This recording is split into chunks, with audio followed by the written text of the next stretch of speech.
Ay, ma'am girl! Paalam ko pa lang sa'yo na yung mga teachers. Mga teachers, ma'am, na bakante bukas, pwede sila dito, 7:30 to 11. Ma'am girl, thank you.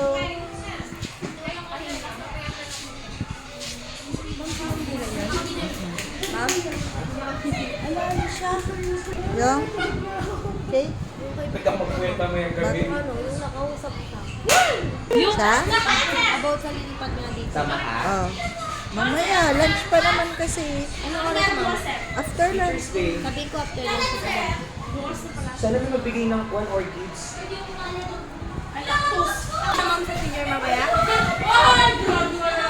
Oo, kasi may papel. Magpo-post ako ng Parang nakita ko yung pinost mo dati nung birthday mo. Ang ng coin ng dito sa kanya. Oy, grabe. Sinugat